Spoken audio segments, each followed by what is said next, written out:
okoki kolongwa na détresse pe okomi na allégresse. Okoki kolongwa na poussière pe élévation eye. Okoki kozala na néant ti bamoni okomi ko exister. Dieu, tu commences à désister à des choses oyo ko mema venir na yo kitoko. Oyo ko bokisa projet na yo. Yeba ke l'adversaire sa yeko visiter yo. Ko bangate. Yo moko yebi ke likamo zo sa les kitoko za lisumute et puis likamo ne ko sunga yo na venir. Bongo komi ko tika ngo kaka boye. Non, yeba ke quelque part la visite adversaire et pour ça ne peut mener na yo. Tala bien aimé. Yeba ke comportement na yo. Et ça ne be fait, et ça n'impact na vie ba ninga. Soki un exemple, na kata vie à couple. Soki mbala otamula malamu te, ako me appelle wana kana ndako. Soki mwasa otamula malamu te, ako me appelle wana kana ndako. Soki bana ba otamula malamu te, bako me appelle mabe na kata ndako. Soki passer azo tamula malamu te, et ça n'impact pe na vie ensemble mubimba. Puisqu'on nous donne que c'est qu'on a. Tala soki ba fidèle, o passer azo kamba. Passer à que ba vie de mon malamu te, et puis passer à zotika bango comportement na bango ça n'impact pe na kata ensemble wana. Tala na mokili balobaka soko sangisi li lala mabe na malala kitoko yebate ezali ekoki ko impacter pe ba malala musone ko bebisa pe ba malala mususu wana. Utilise les difficultés de la vie et les attaques de Satan pour façonner notre personnalité. Tala nzamba permettre ta musu ba difficulté ba promet na vie na yo pour façonner bon moto na yo.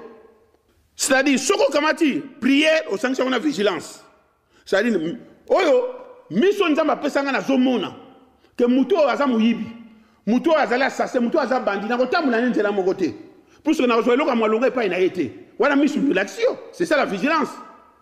Exacte makambo yo na koki nanga ko boya ko sala mais na bina prier te ko boya ko tamula na muto aza mauvaise vie et zo senga prière te na moni kaza mauvaise vie ngana ko za décision nanga, c'est-à-dire on est à côté vigilance.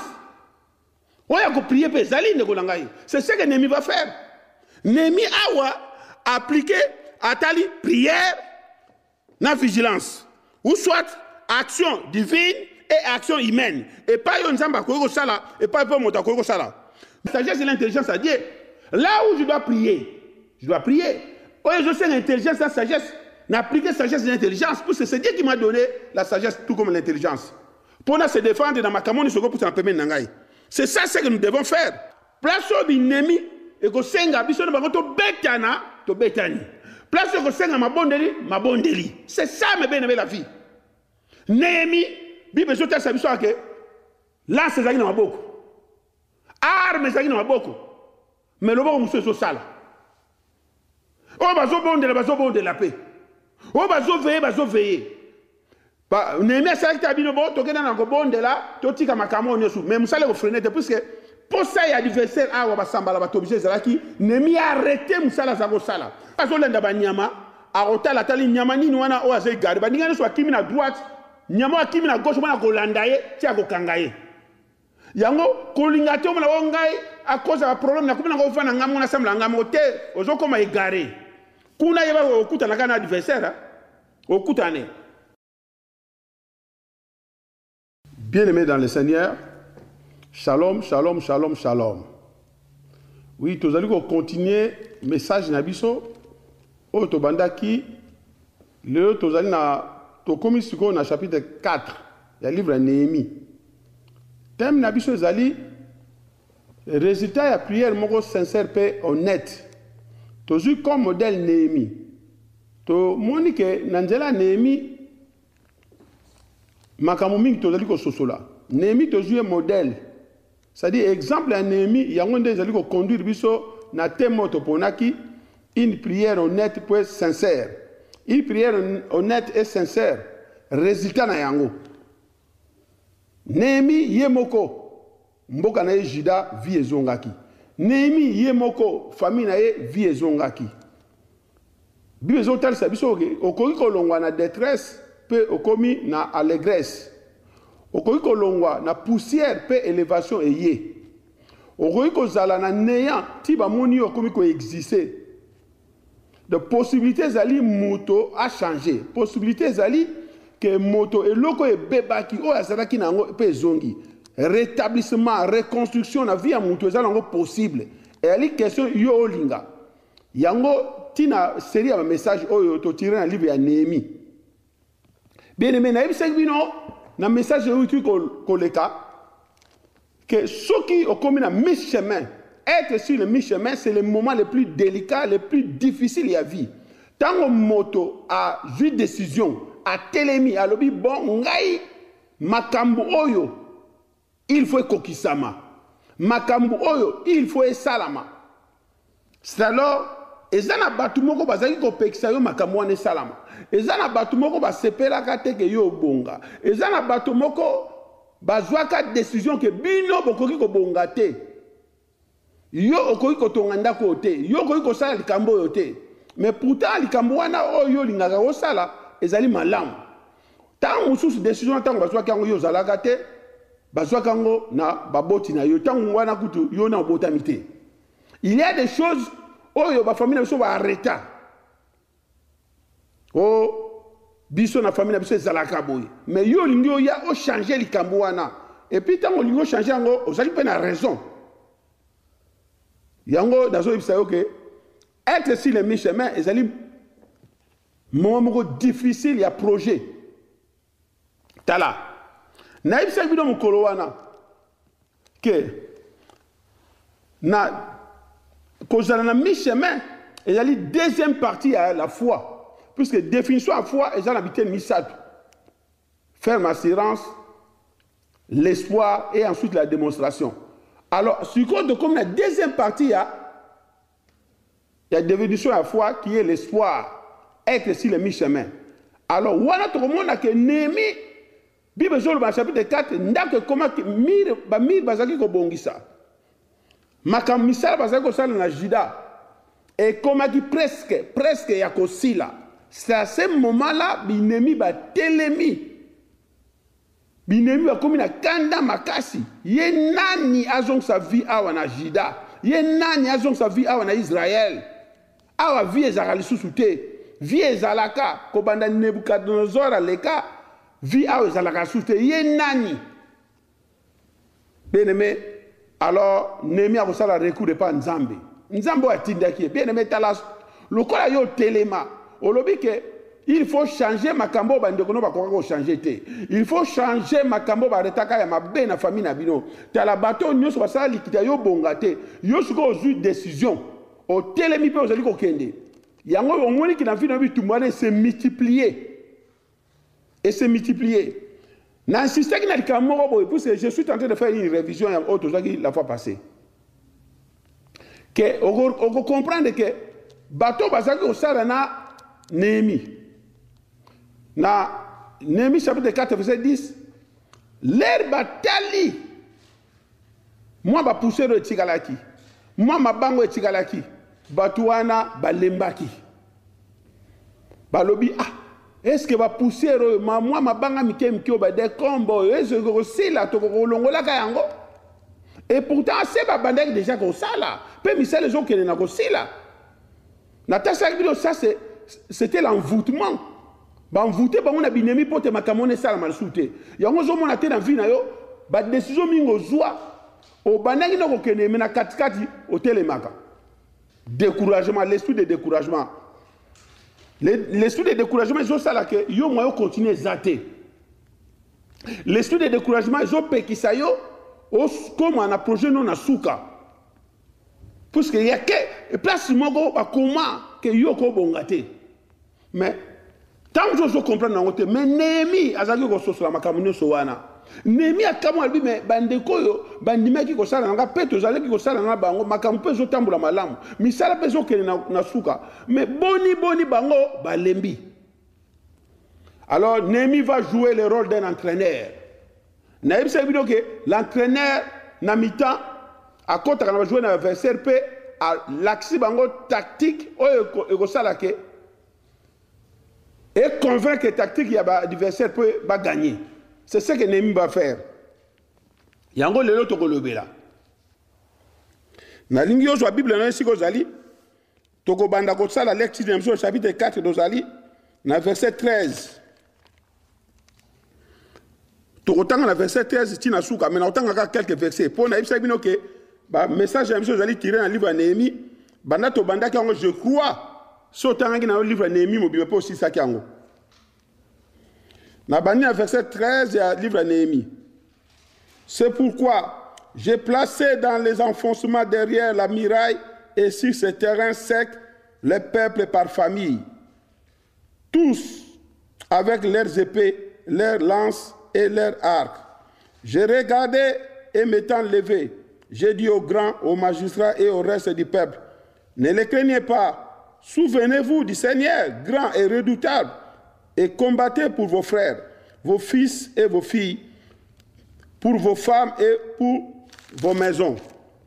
Lorsque nos ennemis apprirent que nous étions avertis, Dieu anéantit leurs projets, et nous retournâmes tous à la muraille, chacun à son ouvrage.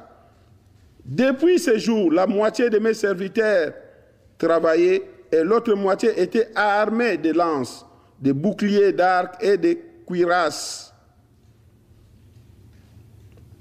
Les chefs étaient derrière toute la maison de Juda.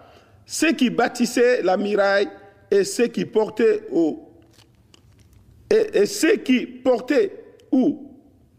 chargeaient les fardeaux travaillaient d'une main et tenaient une arme de l'autre.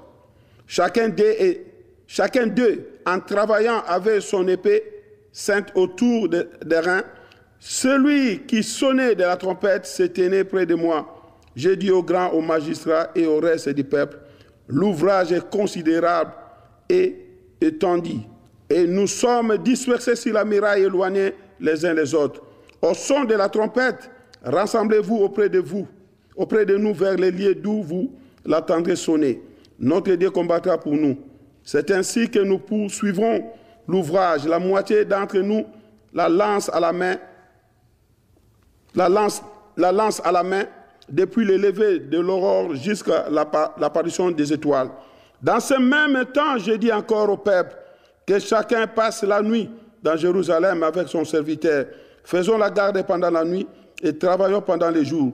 Et nous ne quittons point nos vêtements, ni moi, ni mes frères, ni mes serviteurs, ni les hommes de garde qui me suivaient. Chacun n'avait que ses armes et de l'eau. Amen. Là, c'est la lecture de la parole de Dieu. Tu as la lecture de la parole de Dieu. Tu as le chapitre 4. Tu as verset 13, tu as le chapitre 4. Bien aimé, nous avons dans le verset précédent, il y a verset 13, tout le monde a dit que à cause de nos échecs passés, bandeko bazako sala nemi ba bangaki. Tal échec passé na bango ba komaki na kobanga. Na olbaki tango musu yo pe zali ndengwana, be échec passé na yo zali ko bangisa yo. Eza lokola ndenge na petaki ndakisa moto a zondi su biloko abwaki na poubelle. Biloko se na leka e koyi ko bangisa ngai te. Ngana zoko kene longo na nzambe liboso. Bien aimé, awa to moni nemi la tali ke bandeko na ye ba komaki na kobanga. Amoni ke misale za go tamula malamu, mais amoni ko banga komi kata bandeko na ye. Nemi a yo comprendre puisque Nemi en tant qu'un homme de Dieu. Nemi a comprendre que non il faut na sala recours de pas nzambe. Na sala pas recours de pas nzambe, nzamba pesanga mayele, pesanga sagesse, ndengni to koki ko gagner etumba oyo. Puisque bateau tozali ko sana na bango, batango ba komi décourager. Ndengi na yebisa bino expression na pesa bino abi. Soki okamati la peur est ridicule, peur no ya buzoba. Tala ko bango ya pamba na ekoti kati na yo. O sanction on échec na yo passé. O kamati pe ko banga liwa, o tiango nyo na nzungu moko baloli, soko baloli yango, yeba ki ko koma na grand découragement. Tangu su yo pe se komela yo na vie. Ko banga na yo aliwa, ko banga no ya makamuka pamba. Na be échec passé na yo, tango kanisa yango o sala ka koma ka décourager. Ba projet ozaki nango mono telemi mo continue so ezaki lobi o ezako bebisa mbongo o ezako bebisa bata o telemi et pourtant c'est l'ennemi muta coach esprit de découragement et loko zo sala et ko bongisa yo pe vie na yo ko changer nemi sukoyo il faut à déjouer kuwana adversaire zo sala Tokoki ko sala libérer de la peur. O benemi ba ko ti abiso. Bible lobi, nous avons un esprit de force et non de timidité. L'esprit que Dieu nous a donné n'est pas un esprit de timidité, mais un esprit de force. Et si il y a timidité, mais si on a la force. Mais pour nous, on se laisse diriger dans ma cambo, on se laisse diriger dans côté. Il y a une question. Il y a un adversaire, vous avez combien de kilomètres?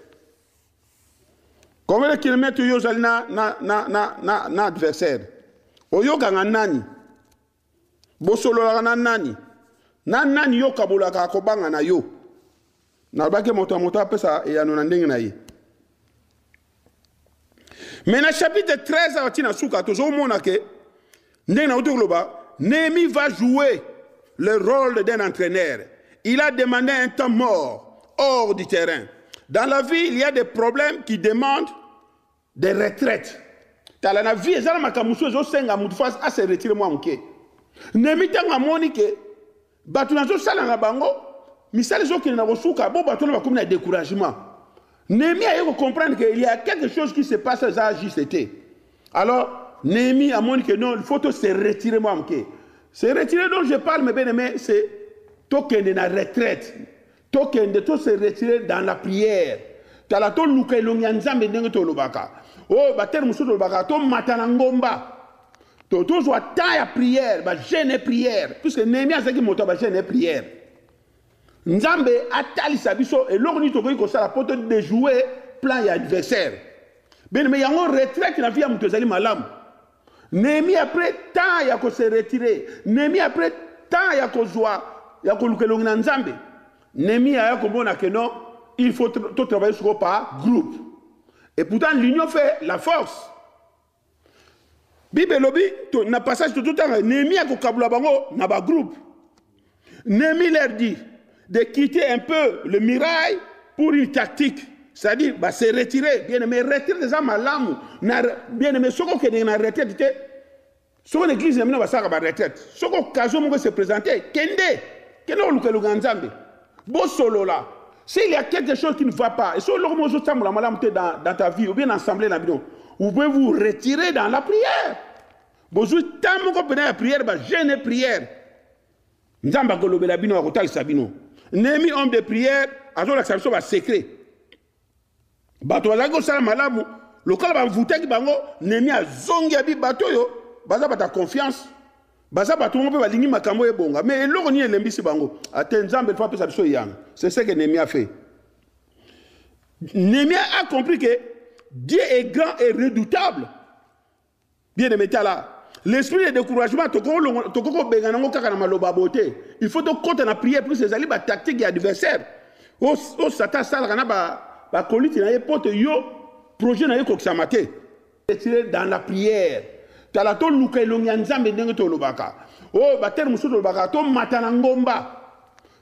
as taille à prière, jeûne prière, puisque Néhémie a dit que tu jeûne prière. Nzambe atali sabiso et l'orni to ko sala poto de jouer plan ya adversaire. Ben mais yango retraite na vie ya mutozali malamu. Néhémie après temps ya ko se retirer. Néhémie après temps ya ko joie, ya ko lukelongi na Nzambe. Néhémie a ko bona que non, il faut tout travailler sur par groupe. Et pourtant l'union fait la force. Bible lobi to na passage tout temps Néhémie a ko kabula bango na ba groupe. Néhémie leur dit de quitter un peu le mirail pour une tactique. C'est-à-dire, bah, se retirer. Bien aimé, retirer des âmes à l'âme. Bien aimé, ce qu'on a en retraite, ce qu'on église, il y a une retraite. Ce qu'on se présenter, Kende, on a le Nzambe. Bon solo là. S'il y a quelque chose qui ne va pas, et si on a dans ta vie, ou bien ensemble, vous pouvez vous retirer dans la prière. Vous avez la prière, jeûne prière. Nzamba golobela bino akotal sabino. Néhémie homme de prière, azo la sabino va secret.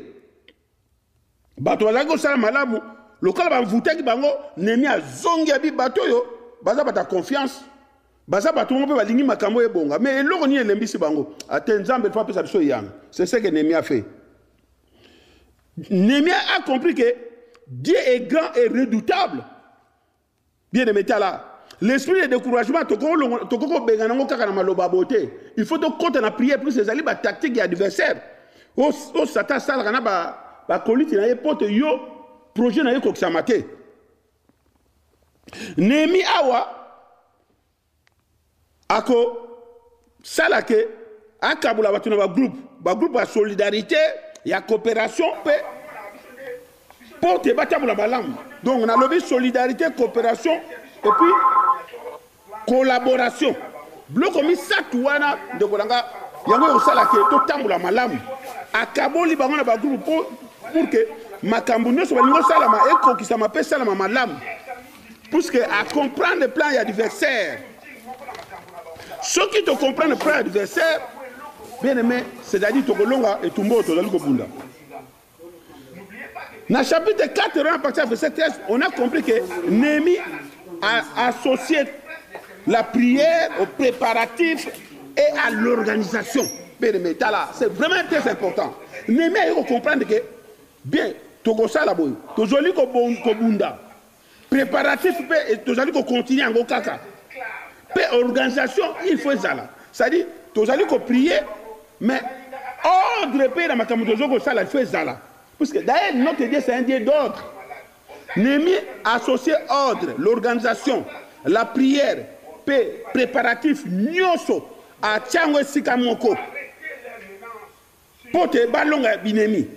Tozali ko bunda, mais tozali ko bonde.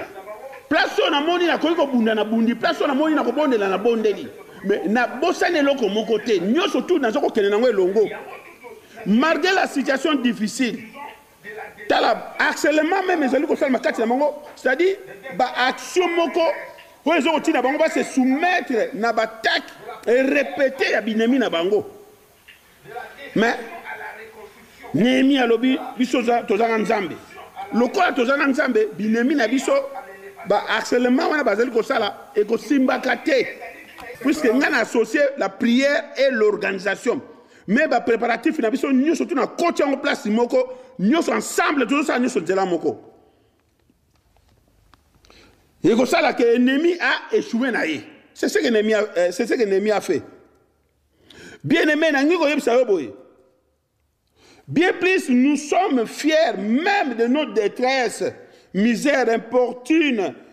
Autre ben attends sur malchance.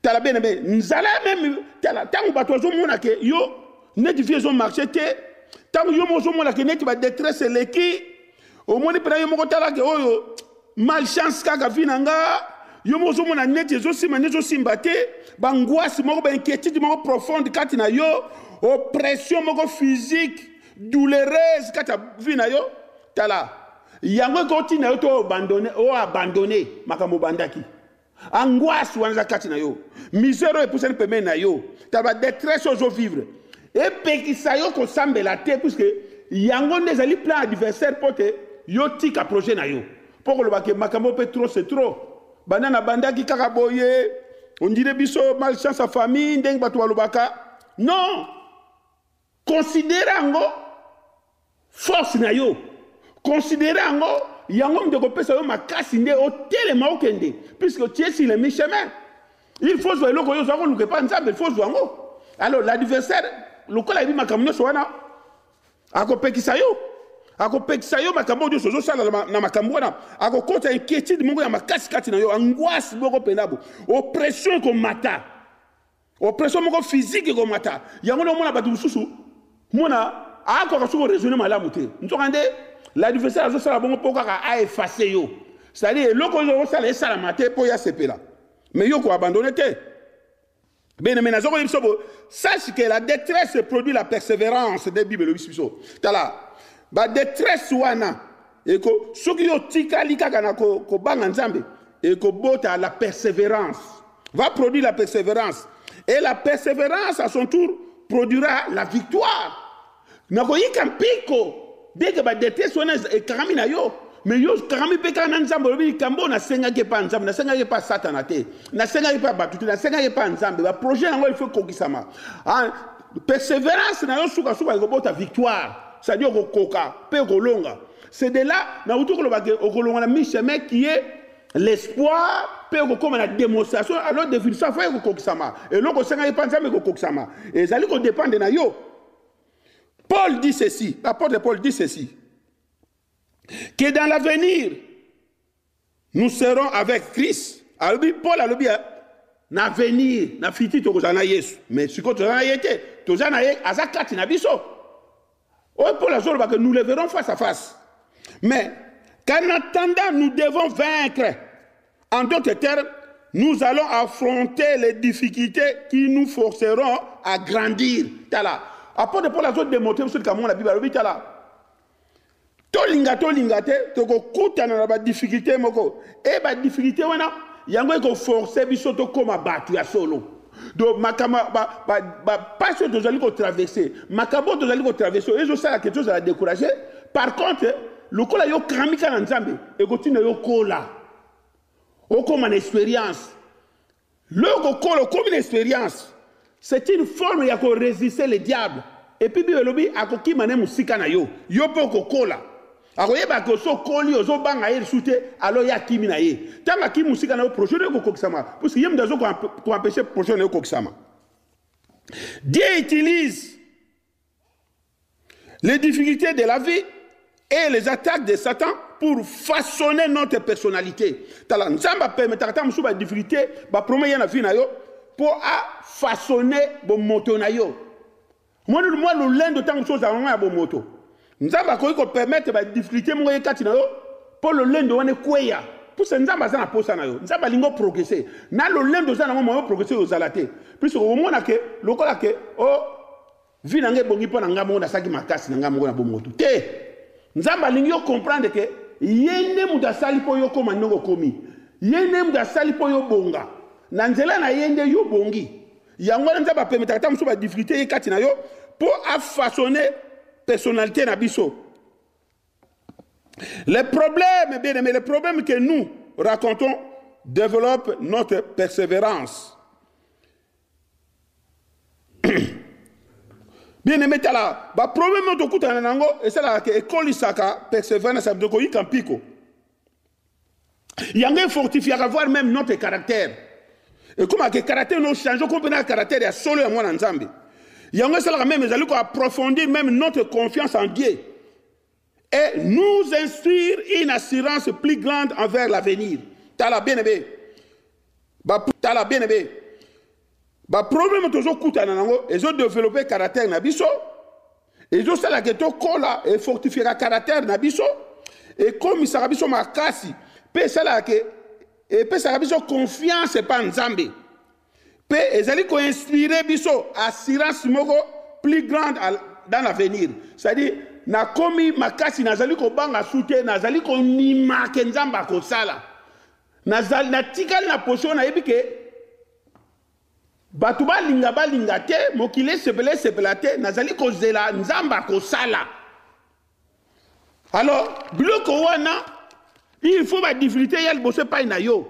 Nzamba tigyo na moment na po alingi a utiliser, azana posta na yo, alingi yo témoigner. Alingi na nzela no batwa yeba ke nzamba salaka. Soko zali persévérant. Sur la persévérance ya kati na yo, oko vivre le boko nzambe. Pe ba projet ne ko koksama. Pe ne metala. Si cela est dit au péché, tant que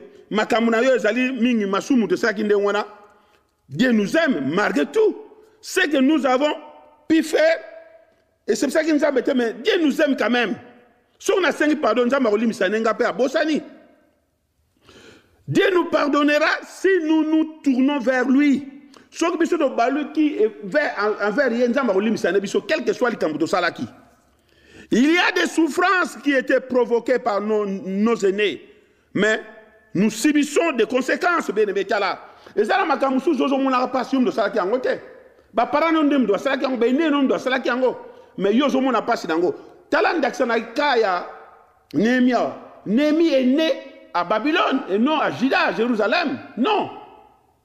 Mais Néhémie a subi des conséquences à Makambo. Ndeng Mogonayo. Lien wana eza ba kokono ya ba parents na yo mais ba conséquences yo le zo subir ango mais soko ye na ye pa nzambe nzamba okata ba lien wana quel que soit ndenge na yango ezali yo persévérer kaka omona ke makambo nyonso changer pe vie changer dango mutu moko akodéranger vie no ya zate. Il y a des souffrances qui ont été provoquées par nos aînés, comme je viens de le dire, mais nous subissons des conséquences. Le peuple reproche à Dieu de les juger pour les fautes commises par les générations précédentes. Souvent, mais pourquoi on n'a pas bon? Et ça va parler dans un doigt ça makambo. Yopé, ndenge ba ndonga biso Israël bazali ko reprocher et pas ba osala ba déclaration pas nzambe ndenge biso pe to salaka. Ngana yebi makambo na te. Mais tikana yebi sa ndeko na ngai. No, yeba ke na vie ndenge to zala mokila, notre comportement a en effet un impact sur les autres. Mais chacun de nous est personnellement responsable de ses actes. Bien aimé. Yébarte, comportement na yo, et ça ne fait, et ça n'impact na vie à baninga. Soki, un exemple, na kata vie à couple. Soki mbala otam la malamute, à quoi me appelle ouana kalandakut. Soki moi ça otam la malamute, à quoi me appelle ouana kalandakut. Soki bana ba otam la malamute, bah comme m'appelle ma be na katandak. C'est-à-dire, on a ajouté que le baquet, comportement na yo, et ça ne fait moko peu impact moko na vie à baninga. Et cause à la négative tout possible. Ceux qui moi sont au salam makamama lam, ozo septanzambe, yo pour profiter nango. Ceux qui ba na au salam makamama lam, ozo septanzambe, yo pour profiter nango. Tout comme bana na yo, ou un exemple à foyer. C'est-à-dire comportement na biso ça et ça peut impact na vie à batu musu au salam pembeni. Même dans l'assemblée na biso. Ceux qui passer à zotamu la malamu te. Et ça impact peut na vie ensemble mubimba. Puisqu'on nous donne que c'est qu'on a. T'as la ceux qui va fidèle, on passer à zokamba. Passer à l'époque, il y a des gens qui et puis passer à l'autre, comportement, il y a un impact sur la assemblée. Tu as la qui va si il y a la mabe, na malala qui toko yebate ezali et koki ko impacté pe ba malala musone koki ko bebi ça peut ba malala mususu wana. Bien aimé, sur 8 ans, au koki ko tanga Deutéronome chapitre 24 verset 16 ou soit Ézéchiel chapitre 18 verset 2, on comprend que comportement, en effet, est un impact sur les autres. Comportement n'a rien cause appelle impact dans la vie à Batumsous.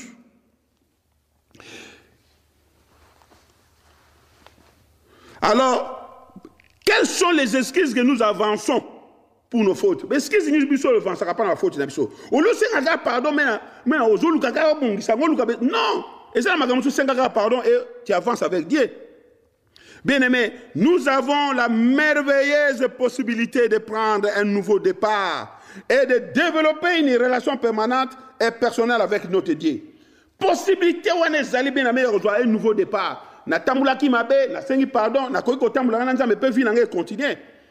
Na to sala ki mabe na samla na biso to sengi nzambe pardon pe to continuer na nzambe longo ba possibilité on est allé to un nouveau départ to kei to bosani passé Esaïe 43.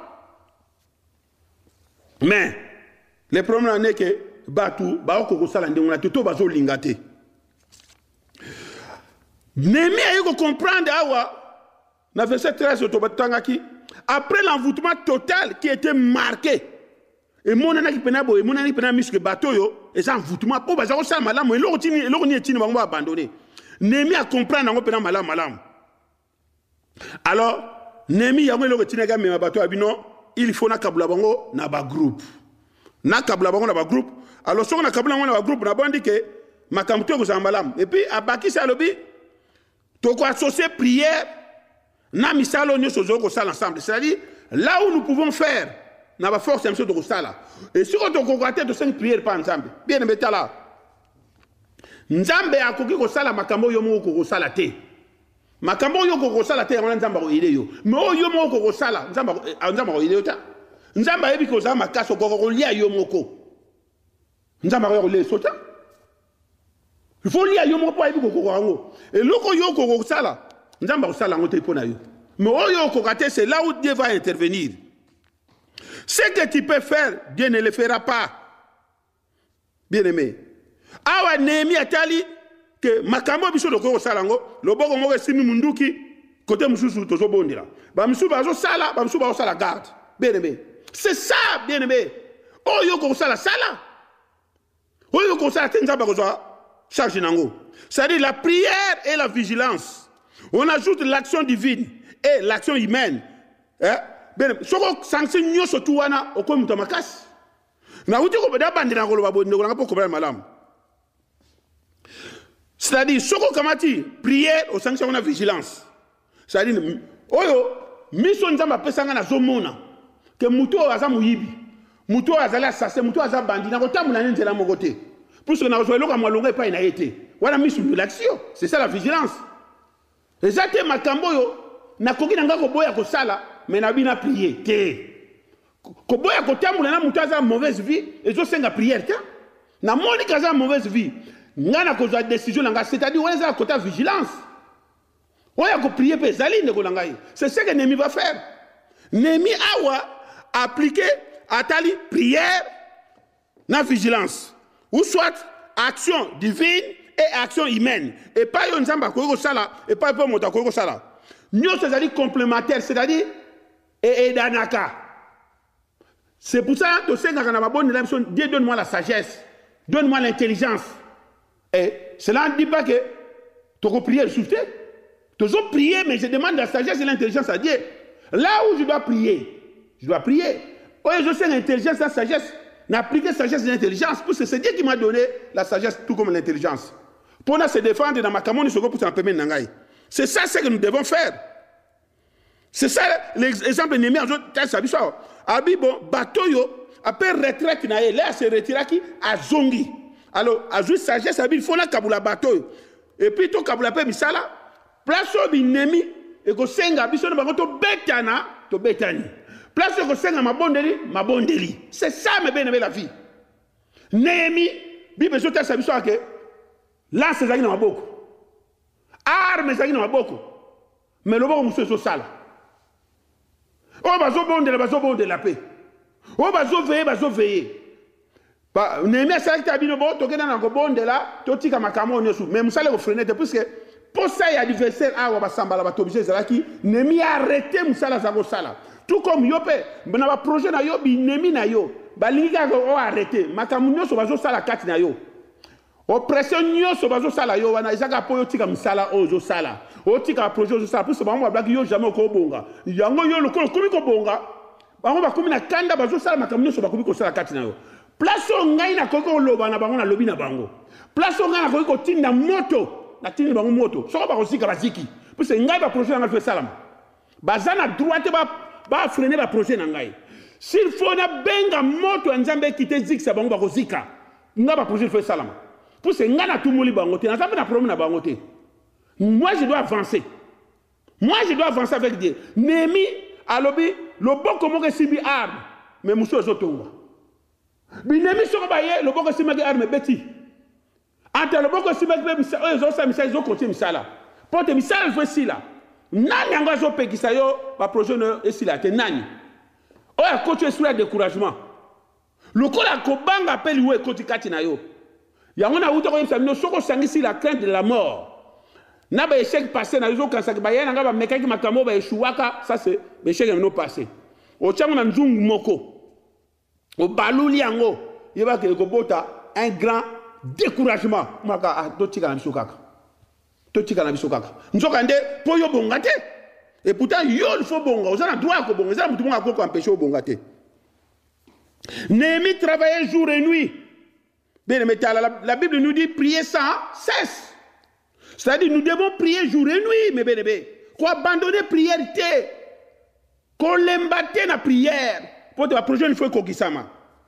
Ils établissent une garde jour et nuit pour se défendre contre les attaques des ennemis. Némi va établir garde. C'est-à-dire il veillait dans la prière, bien aimé. Veiller de prière dans l'église, c'est ce qu'ils tendent. Tendez go sungayo na makamingi. So ba iliba ya kwatako na moi oza ya kufungama. Na butu ba yokuto oza na mabondeli. Ba kwatako ni be metala. Na zalu ka informer le kola biso. Tout ça ba prière.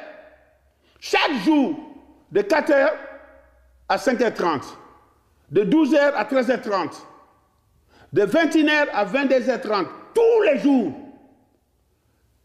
Somme de musu ayoki abi bango pene ti bazo législateur toyebi makambo tozosala toyebi mokili oyo tozali sans la prière mes bien-aimés toza nil sans la prière binemi oyo bazobundisa biso na mokili oyo baza na endurance okoko bengana lelo akei esika akei azwi esika te akozonga tala bandeko na ngai bochange bafaso na bino ya koraisonne vie ya prière ezali vie ya libela eza vie ya délestage te oyoka lelo na koprie lobi na koprie te ya vie ya libela Néhémie ababi ils établissent une garde jour et nuit pour se défendre contre les attaques de leurs ennemis. Nous devons rester dans la prière à tout moment. D'ailleurs, la Bible souligne clairement que nous devons prier sans cesse. Veillez car votre adversaire rôde comme un lion rugissant. Dans 1 Pierre chapitre 5, 8, tu as dit, notre adversaire, il rôde comme un lion rugissant, mais il n'est pas un lion.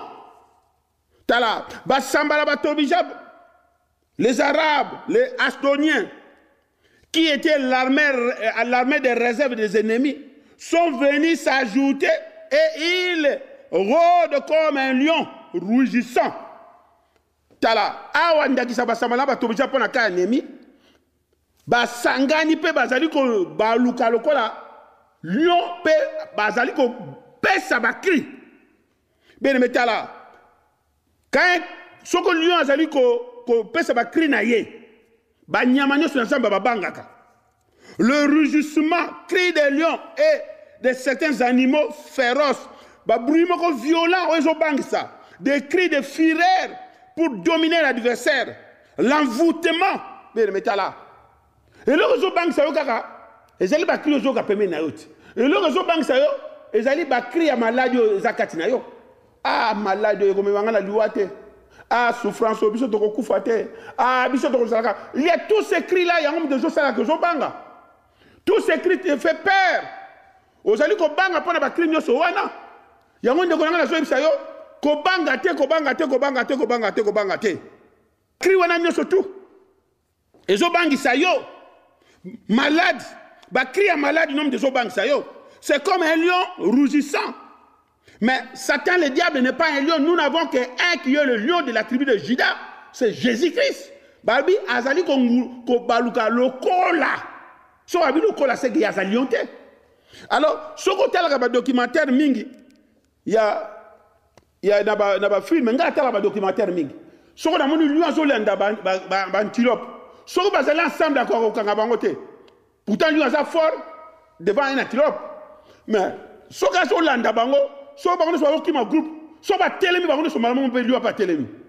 Mais l'union fait la force, le amen. Nous, si vous lui a télémi, si vous allez télémi, lui a pas télémi. Si vous lui a zoté là, n'a nyamani sur wana hotela, nani azali faible.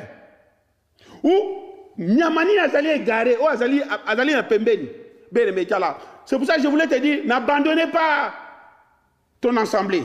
Kotika ici ka yo sambe la raté. Kotika prière puisque ce qu'on dit prière au comme le cas bête moko azali égaré.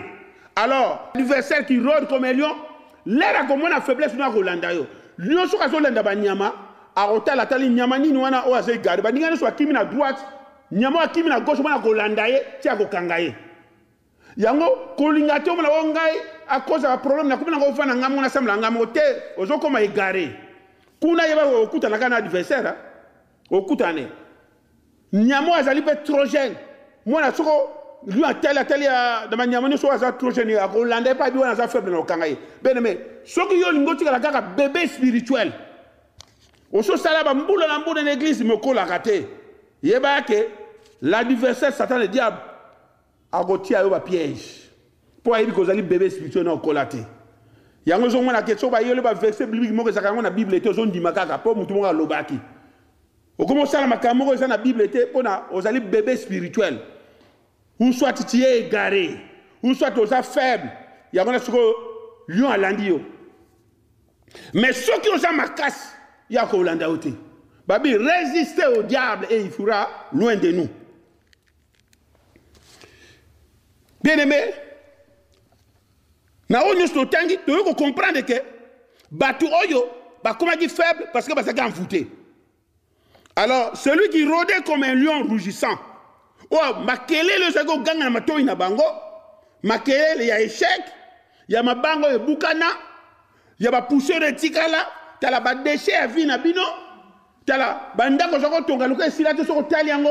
Otalo ya na tika, otalo ba para ba tika lo bibiso do kokelo kote yango ba kri wana ndem de bana ubangisa yo. Alors, soko tika na position wana. Yeba d'adversaire au sakana na yo. Adversaire au sakana na yo. Lui a l'andaka kaka, ou azali faible, ou azali jeune, ou azali malade. La maladie dont je parle, la maladie spirituelle. C'est-à-dire, l'ingino ko la te, l'ingino tika la ndengwana, ba bonde liyo, ba te yo ndengyo so tika kindoki, bo ino tika kindoki. Tika kindumba, bo ino tika kindumba. Tika lokuta, bo ino tika lokuta.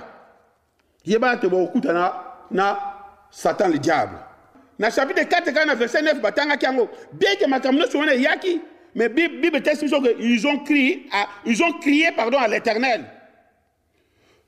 Bible dit, je lève mes yeux vers l'Éternel, d'où me viendra le secours. Dans Psaume 121. Et Josué 1:8, il dit, méditez cette parole jour et nuit pour avoir le succès et tu réussiras. C'est alors que tu réussiras. En méditant cette parole jour et nuit. C'est ce que Néhémie a fait. Bible dit, ils établirent une garde jour et nuit pour se défendre contre les attaques de leurs ennemis. C'est ce que tu dois faire, mes bien-aimés. Méditer cette parole jour et nuit et tu auras du succès dans tes entreprises. C'est alors que tu réussiras.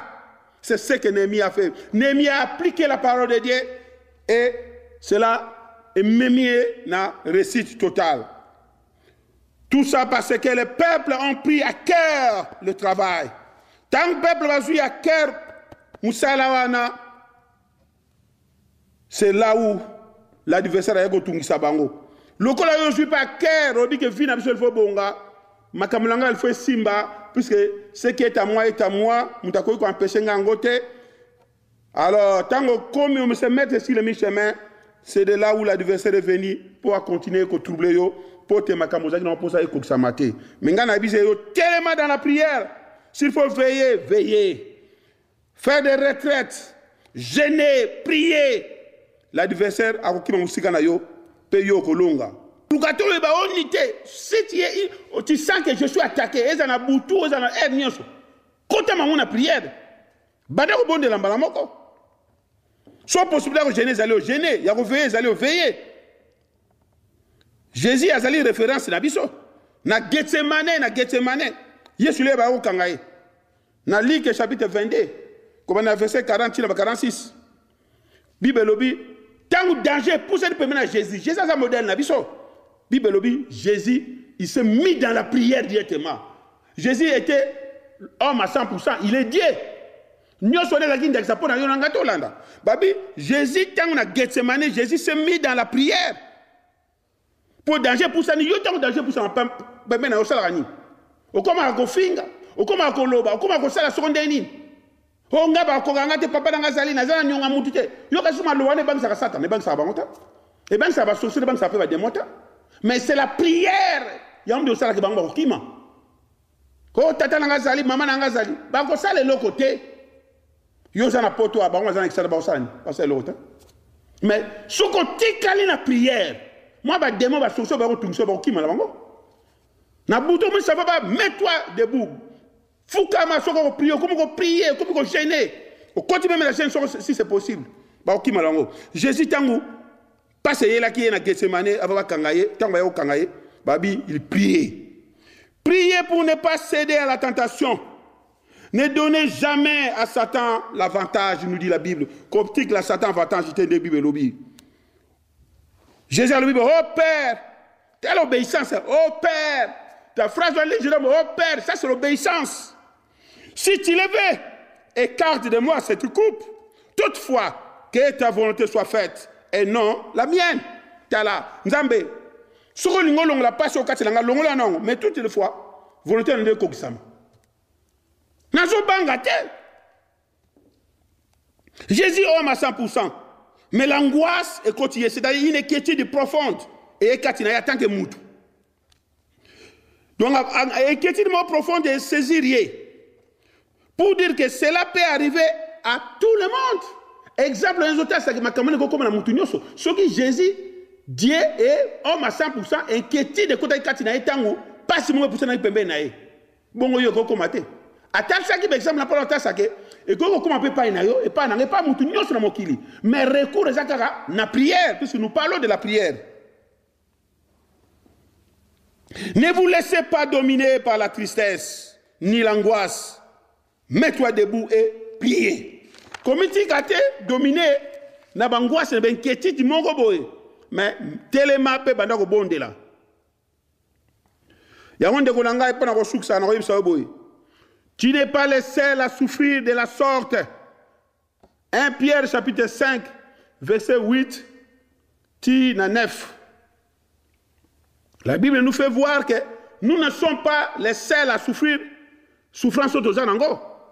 Na kata mokili za pe na kwena mokili sika moko songolo batu mo pe ba na passe aux anango wana. Le diable et l'adversaire rôde en poussant des cris pour te faire peur. Mais bisoto ignorer jamais ba tactique na ye, to yi ba tactique na ye, azo ganga wana pa bangisa yo. Tala maladie yo ko boma yo. Tala makambo yo ko sala oboy. Tala ko kufa, tala bo. Tout ça ce sont des cris hein, pour obanga. Mais ko banga te. Ya on a zo rappeler bino na chaque message. Ba tactique na ye le découragement, la distraction et la peur. Soko surmonter ango, yeba ta ko kibane musika. Tous ces cris de fureur et Zali n'est pas tité ceux qui comprennent ango que ça c'est l'adversaire et tu te mets dans la prière. Au moins la force en Nzambe que tout ça m'a ne pas au kimanae. C'est ce que Jésus a fait dans Gethsemane. Jésus a tellement un exemple. Aïe ko tala ba disciples no so la le bi mo la mu ka bo veye bo prier na ngai. Ou le bo lala.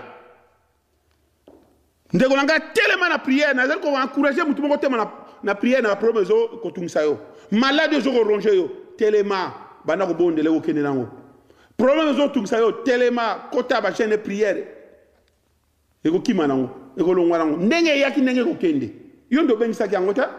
Eko zonge sike utaki. Dans 1 Pierre chapitre 5 au total verset 9.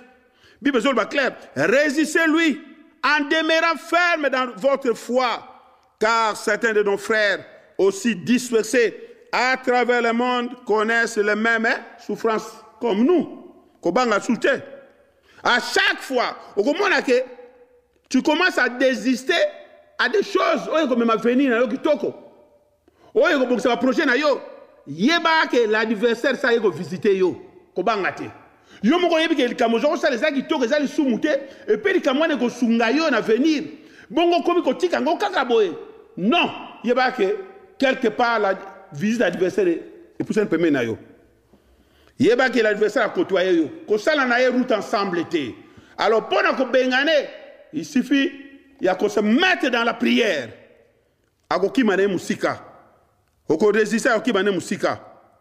Kolingato za la surpris. Puisqu'on yebe qu'il fallait prier.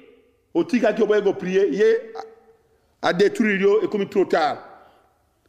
Qu'on se laisse s'y prendre te na plan ennemi. Le kolo yebi bibe lobe loko monte ko ya na vina yo, ça ke Nzambe ayebisa yo. Yango yonanga tolandi ndakisa ya Néhémie. Leno na lingito suka wana.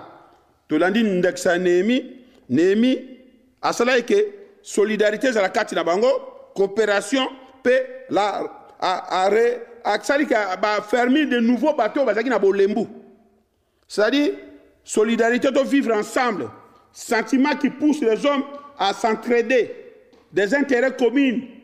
To sunga na bande ko ngai, o aza faible sungaye, o lo fingaye mo o tia eleka sungaye po akoma makasi botamule longo.